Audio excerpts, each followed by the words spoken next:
Hi friends, எல்லோருக்கும் வணக்கம். நான் உங்கள் Anand. So today post market report என்னன்றதை பார்த்துருவோம். ஆல்ரெடி நம்ம எஸ்டர்டே சொல்லியிருந்தது கேப் அப் ஆகும் இல்லைனா கேப் டவுன் ஆகும் அப்படின்ற மாதிரி சொல்லியிருந்தோம்.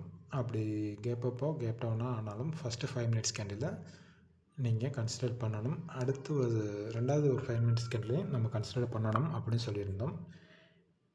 ஆல்ரெடி இன்றைக்கி பார்த்தீங்கன்னா ஃபஸ்ட்டு 5 மினிட்ஸ் கேண்டில் லிக்விடிட்டி எந்த அளவுக்கு இன்ஜெக்ட் பண்ணியிருக்காங்கன்றது உங்களுக்கு கிளியராக தெரியும். ஆல்ரெடி அப்போயே முடிவு பண்ணிட்டோம், மார்க்கெட் அப்சைடில் தான் போகுது அப்படின்றத. ஓகேவா? ஸோ இதை பற்றி உங்களுக்கு ஃபுல் டீட்டெயிலாக வேணும்னா வீடியோவில் லிங்க் கொடுத்துருக்கேன், அதை போய் பாருங்கள். உங்களுக்கு எந்த அளவுக்கு மார்க்கெட்டில் நம்ம டார்கெட் ஹிட் பண்ணியிருக்காங்கன்றது உங்களுக்கு கிளியராக தெரியும். நம்ம சொன்ன டார்கெட் 25,300 ப்ளஸ் 25,330 நம்ம ஆல்ரெடி இந்த வாரம் ஸ்டார்டிங்கில் நம்ம சொல்லிட்டோம் இந்த லெவலில். ஓகேவா? அதுவும் இல்லாமல் இந்த மாதத்தோட ஃபஸ்ட்டுலேயே நம்மளுக்கு இந்த லெவல் கிடச்சிருச்சு அப்படின்றது உங்களுக்கு கிளியராக தெரியும். இதை பற்றி உங்களுக்கு ஃபுல் டீட்டெயிலாக வேணும்னா வீடியோ லிங்க் கொடுக்குறேன், அதில் போய் பாருங்கள். நம்ம எந்த அளவுக்கு மார்க்கெட்டில் ஒர்க் பண்ணியிருக்கோன்றது உங்களுக்கு எல்லாத்துக்குமே நல்லாவே புரியும். இன்றைக்கி 75% ப்ராஃபிட் புக் பண்ணி முடிச்சிட்டாங்க.